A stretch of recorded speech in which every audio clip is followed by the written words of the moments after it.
يا أهل الكتاب قد جاءكم رسولنا يبين لكم على فترة من الرسل أن تقولوا ما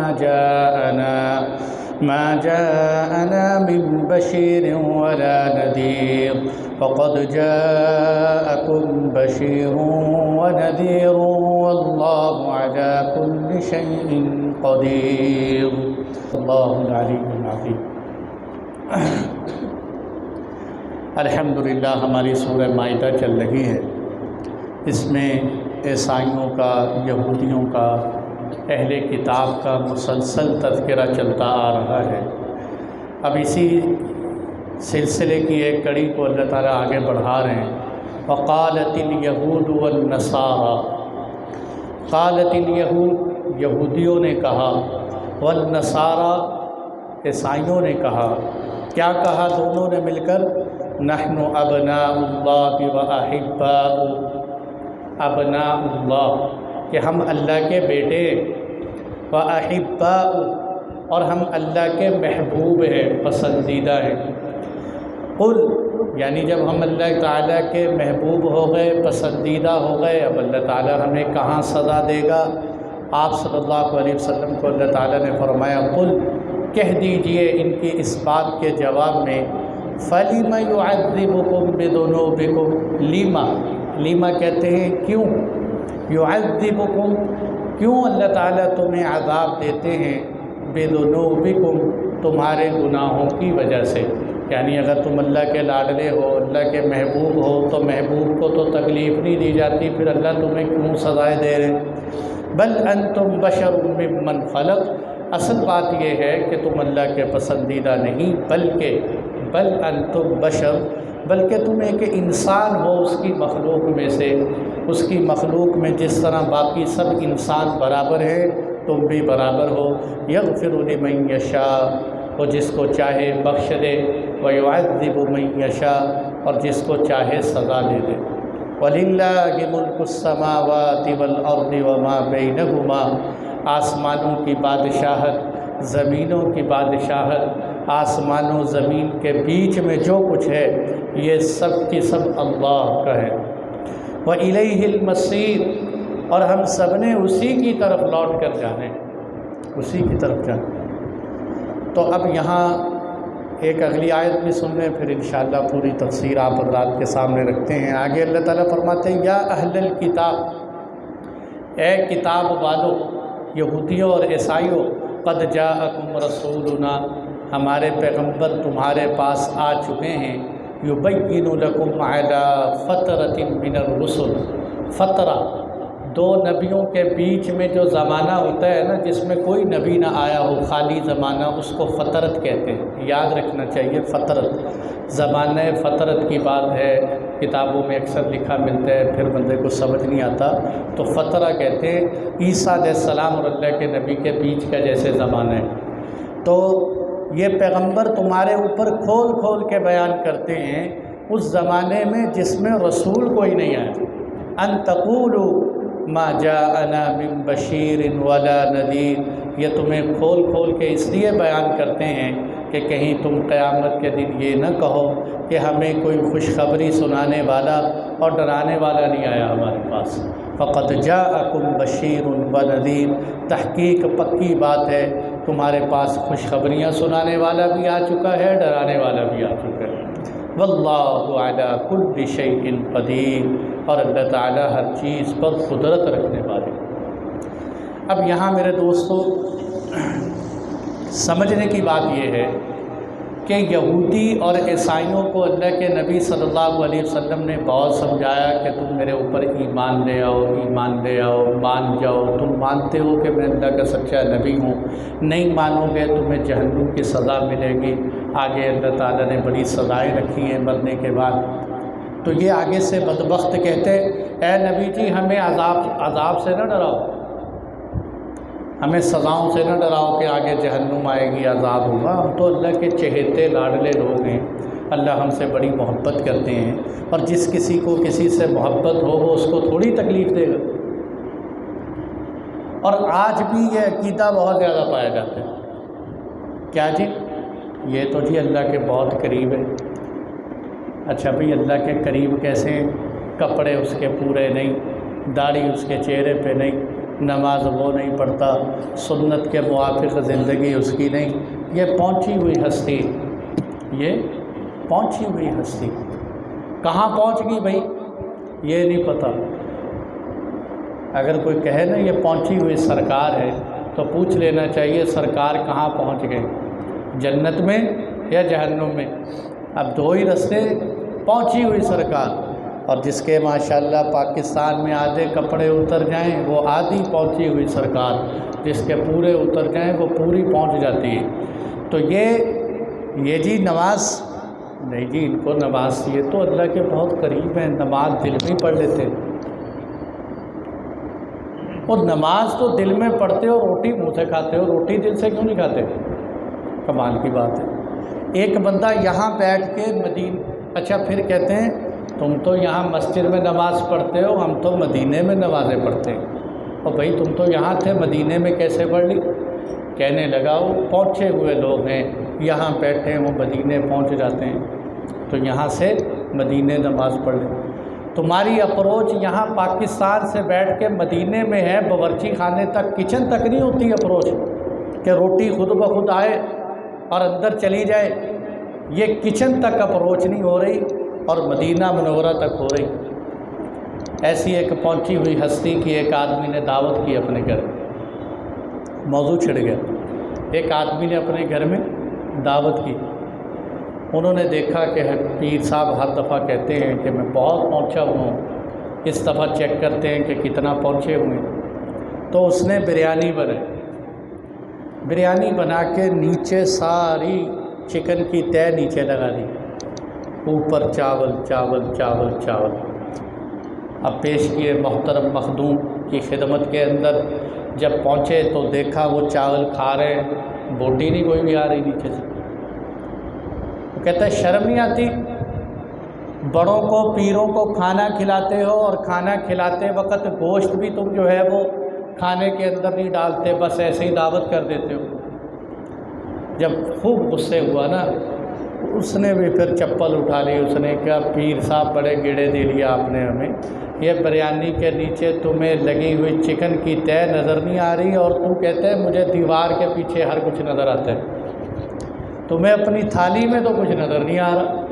اس لیے جو ہے یہ بھی کہتے تھے ہم اللہ کے بہت لاڈلے پہنچے ہوئے، اور اللہ کے لاڈلے اور پہنچنے والے کو نماز کی کوئی ضرورت نہیں، قرآن سنت کی کوئی ضرورت نہیں، احکامات پہ چلنے کی کوئی ضرورت نہیں، بس اللہ کے لاڈلے ہیں۔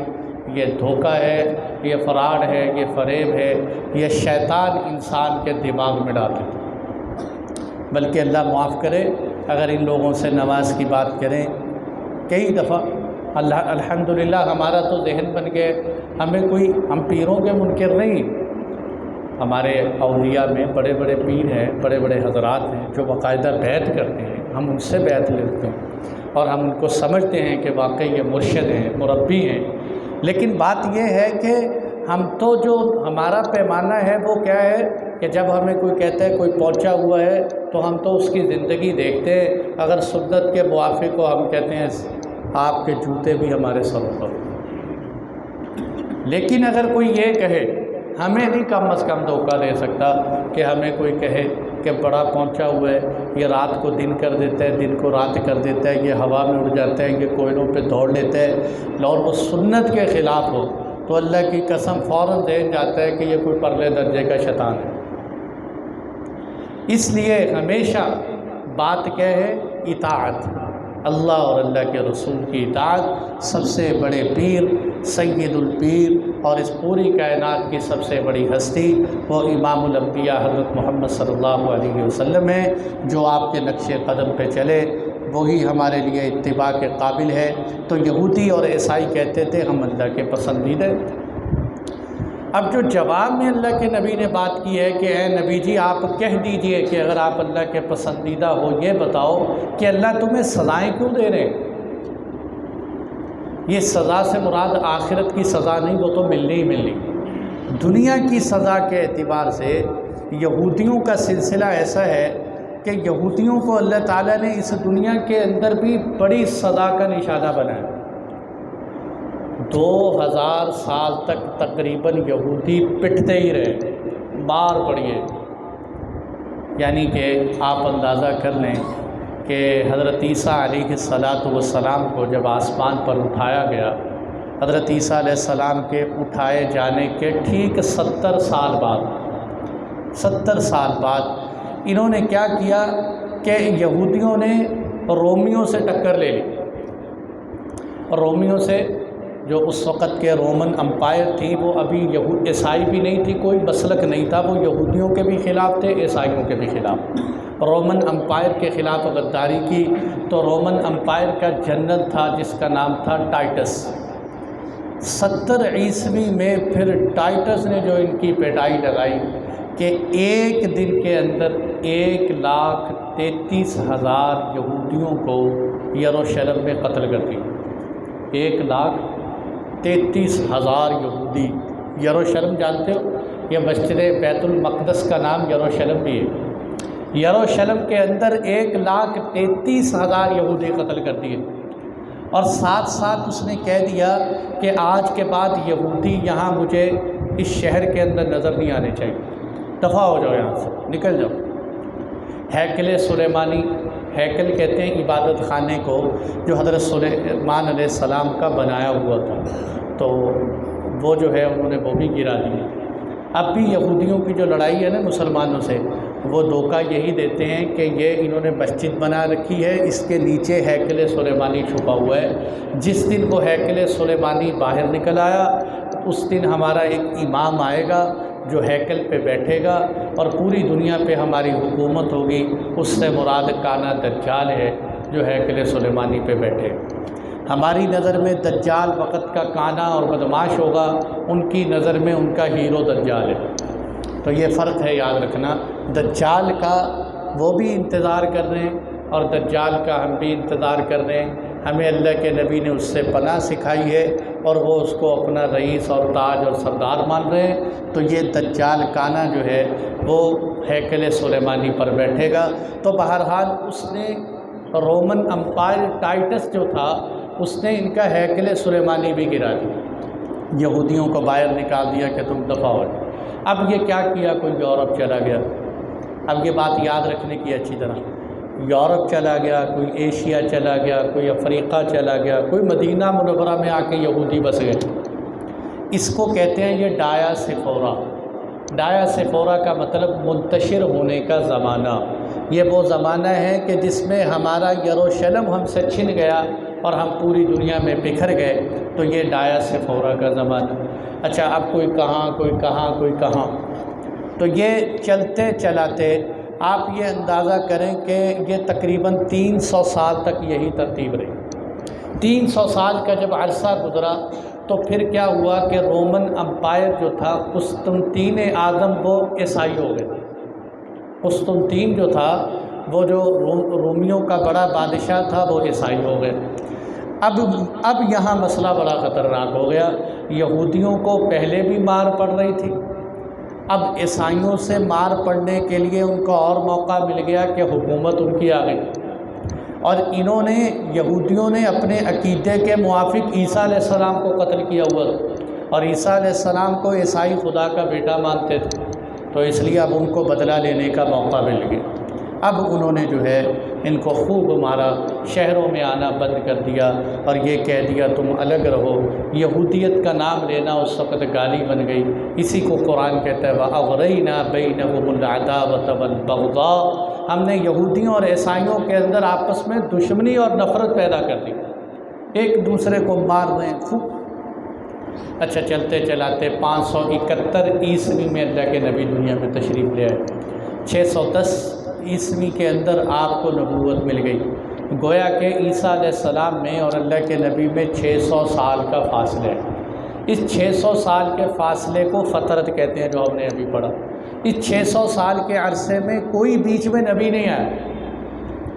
حالانکہ اگر دیکھا جائے نا، موسیٰ علیہ السلام کے اور عیسیٰ علیہ السلام کے بیچ میں کوئی 1600-1700 سال ہے۔ اس 1600-1700 سال میں کئی پیغمبر ہیں، لیکن یہاں 600 سال گزر گئے، کوئی پیغمبر نہیں آیا، تو انسانیت کتنی اندھیریوں میں گر گئی ہوگی۔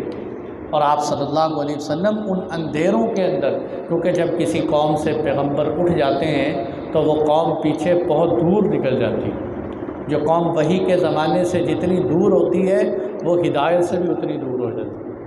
تو اس لیے جو ہے یہ جب آپ صلی اللہ علیہ وسلم تشریف لائے 610 عیسوی کے اندر اللہ کے نبی، اب آپ صلی اللہ علیہ وسلم ابھی مکہ المکرمہ میں ہیں، یہودی مدینے میں بیٹھے ہوئے ہیں، لیکن یہ مدینے میں بیٹھے میرے نبی کے خلاف سازشیں چل رہے ہیں۔ ان کو مشرکین مکہ کو پتہ کیا کہتے ہیں؟ جاؤ جا کر اللہ کے نبی سے اصحاب کہف کا پوچھو، یوسف علیہ السلام کا قصہ پوچھو، روح کی حقیقت پوچھو، اگر وہ نبی بتا دیں گے نا تو وہ سچے ہیں۔ اور اس طرح کے سوالات بیچ کے مشرکین کو بہکاتے ہیں۔ جب آپ صلی اللہ علیہ وسلم مدینہ منورہ چلے گئے، میثاق مدینہ ہو گیا کہ آج کے بعد یہودی اللہ کے نبی کے خاطر جو ہے دفاع کریں گے، مدینے کا باہر والا کوئی حملہ کرے تو روکیں۔ اب انہوں نے وہاں بھی آپ صلی اللہ علیہ وسلم کے خلاف سازشیں چلیں، جس کے نتیجے میں بدر ہوئی۔ بدر کے بعد اللہ کے نبی نے بنو قینقاع کو نکالا، احد ہو گئی تو بنو نذیر کو نکال دیا، خندق ہوئی تو اللہ کے نبی نے بنو قریظہ کو باہر نکالا، یہ خیبر میں جا کے بس گئے۔ اب دیکھو نا نکل رہے ہیں آگے سے آگے، آگے سے آگے، ذلت۔ اللہ تعالیٰ فرما رہے ہیں اگر تم اللہ کے لاڈلے ہو تو اتنی ذلت تمہارے مقدر میں کیوں؟ اب خیبر میں چلے گئے، خیبر میں جا کے سازشیں، اللہ کے نبی نے غزوہ خیبر لڑی، خیبر سے بھی مار بغایا اور سزائیں دی، قتل کیا ان کو۔ تو یہاں تک کہ پھر حضرت عمر فاروق رضی اللہ عنہ کے زمانے میں جب حضرت عمر رضی اللہ عنہ نے مسجد اقصیٰ کو فتح کیا ہے، اس وقت سب سے زیادہ رعایت یہودیوں کو حضرت عمر نے دی۔ اس سے پہلے یہودیوں کو اجازت نہیں تھی اتنے سو سالوں میں، 700 سال تک تقریباً، کہ تم یہاں مسجد اقصیٰ میں نہیں آ سکتے۔ لیکن حضرت عمر رضی اللہ عنہ نے اوپن سٹی کر دی کہ چلو بھائی یہ بھی جب چاہیں آ سکتے ہیں۔ حضرت عمر رضی اللہ عنہ نے تو ان پہ بہت بڑا احسان کیا یہودیوں پر، لیکن ان بدبختوں نے اس احسان کا ناجائز فائدہ اٹھایا، اور اس سے یہ پتہ چلتا ہے کہ یہودی ہر دور میں عیار، مکار اور سازشی رہے۔ انہوں نے کیا کیا؟ حضرت عمر رضی اللہ عنہ کے بعد حضرت عثمان غنی کا زمانہ آ گیا۔ حضرت عثمان غنی کے زمانے میں عبداللہ بن سبا یہودی نے وہ تحریکیں اٹھائیں جو آپ کے سامنے، وہ بھی یہودی تھا۔ حضرت عثمان غنی کو مدینہ منورہ کے اندر رہتے ہوئے مسلمانوں کو اس طرح کا غلط فہمیوں کا شکار کیا کہ خلیفۃ المسلمین کو دارالخلافہ مدینہ المنورہ میں شہید کر دیا گیا۔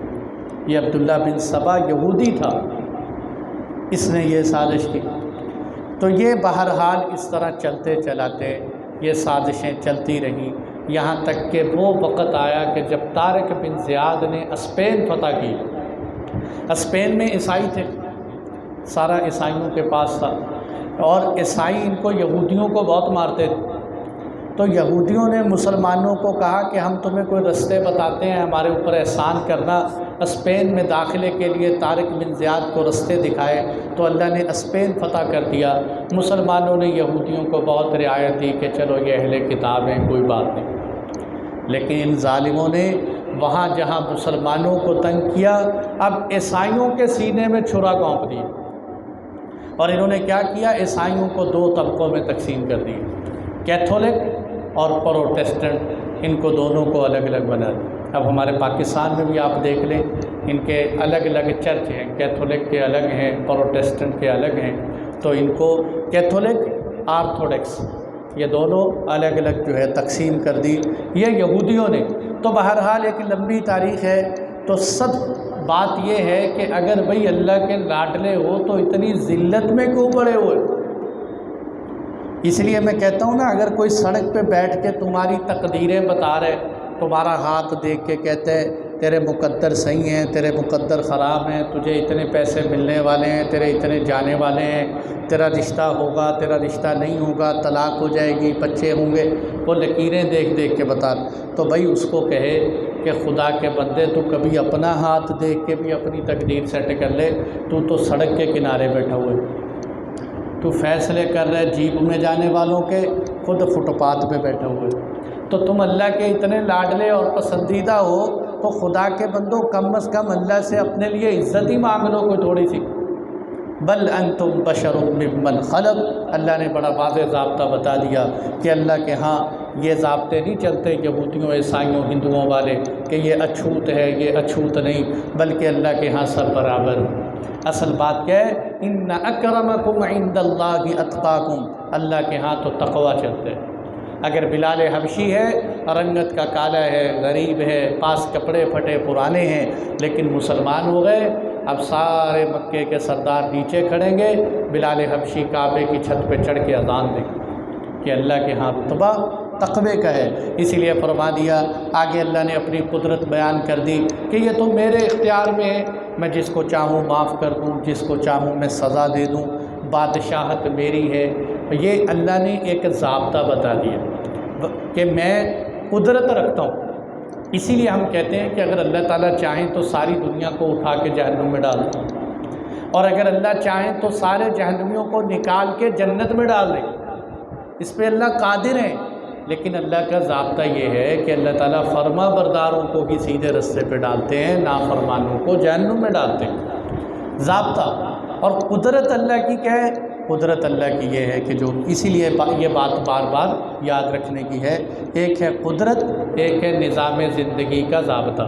قدرت ہمیشہ اللہ تعالیٰ کی کہ وہ جو چاہے کر دے، ضابطہ اللہ تعالیٰ کا یہ ہے کہ اللہ فرما برداروں کو جنت دیتے ہیں، نافرمانوں کو جہنم دیتے ہیں۔ وَإِلَيْهِ الْمَصِيرُ، سب نے لوٹ کے اللہ کے پاس جانا، یہی ہے اِنَّا لِلَّهِ وَإِنَّا إِلَيْهِ رَاجِعُونَ۔ ہم سب اللہ کے ہیں اور ہم سب نے اللہ کی طرف لوٹ کر جانا ہے۔ اے اہل کتاب، ہمارے پیغمبر تمہارے پاس آ چکے ہیں جو تمہیں کھول کھول کے بیان کرتے ہیں، فطرت کے زمانے کے اندر تمہارے پاس آئے ہیں اور زمانے فطرت میں نے بتا دیا ہے۔ اس لیے آپ صلی اللہ علیہ وسلم کی تو سب سے زیادہ قدر کرنی چاہیے کہ اللہ کے نبی جہالت کی اتھاہ گہرائیوں کے زمانے میں آئے، اور پھر بھی میرے محبوب نے محنت کیسی کی ہے کہ اللہ کے نبی نے ایسی محنت کی، آپ کی محنت کے صلے میں ایسی جماعت وجود میں آئی کہ 1.25 لاکھ نبیوں کی جماعت بھی کوئی ایسی نہیں ہے جو اللہ کے نبی کی محنت کی برکت سے آئی۔ حالانکہ کسی نبی کے آنے کا زمانہ اتنا لمبا نہیں جتنا میرے نبی کا ہے، اور جتنی میرے نبی کی عمر باقی نبیوں کی عمر بھی اس سے زیادہ آئی، لیکن آپ صلی اللہ کو اور اللہ کے نبی جو آئے جہالت کے جتنے اندھیروں پہ آئے اتنے اندھیروں پہ کوئی اور پیغمبر بھی نہیں آئے، پھر بھی اللہ کے نبی کی محنت سے وہ انسانیت سنبھلی ہے کہ کوئی اور نہیں، بلکہ ایسے سنبھلے ہیں کہ ساری دنیا کی انسانیت کا ذریعہ بن گئے ہدایت۔ اس کی مثال علماء ایسے دیتے ہیں کہ آپ ایسے سمجھ لو جیسے ایک آدمی ہے وہ بیمار ہے، وہ اس ڈاکٹر سے علاج، اس سے علاج، اس سے علاج، اس سے علاج، کئی ڈاکٹروں کو چیک کروا رہے ٹھیک نہیں ہو رہا، لا علاج بیماری بن گئی۔ پھر وہ ایک ایسے ڈاکٹر سے ملتا ہے جو اس کی بیماری کا نہ صرف علاج کرتا ہے بلکہ ایسا علاج کر دیتا ہے کہ اس کو بھی ڈاکٹر بنا دیتا ہے۔ تو ہم کتنا وہ اس کا محسن ہوگا کہ یار میری تو بیماری نہیں ٹھیک ہو رہی تھی، تو نے ٹھیک بھی کر دی، مجھے ڈاکٹر بھی بنا دیے۔ اللہ کے نبی صلی اللہ علیہ وسلم نے عرب کے اوپر ایسی محنت کی کہ عرب کی وہ بیماریاں جو لا علاج ہو چکی، میرے نبی کی محنت ہوتے ہوتے ہوتے لا علاج بیماریوں کا صرف علاج نہیں ہوا بلکہ ایک ایک صحابی پوری پوری قوم کی ہدایت کا ذریعہ بنا، ملکوں کی ہدایت کا ذریعہ بنا، اور پورے پورے ملک کو حضرت عمر بن عاص پورے مصر کے فاتح، حضرت مغیرہ بن شعبہ ایران کے فاتح، ایک ایک صحابی بڑے بڑے میدانوں کو آگے لگا رہے۔ تو یہ ہے میرے نبی نے نہ صرف علاج کیا بلکہ ایک ایک صحابی کو معالج بنا دیا۔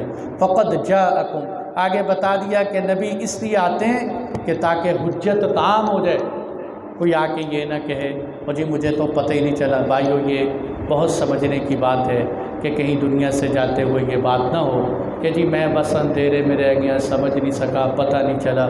اللہ فرماتے ہیں ہم نے سمجھانے میں کوئی کمی نہیں چھوڑی، سمجھایا نبیوں کے ذریعے، کتابوں کے ذریعے، عقل کے ذریعے، رستوں کے نشانیوں کے ذریعے۔ اب یہ نہ کہنا ہمیں کوئی سمجھانے والا نہیں آیا۔ واللہ علی کل شیء قدیر، اللہ ہر چیز پر قدرت رکھنے والے۔ اللہ تعالیٰ ہم سب کو عمل کی توفیق عطا فرمائے۔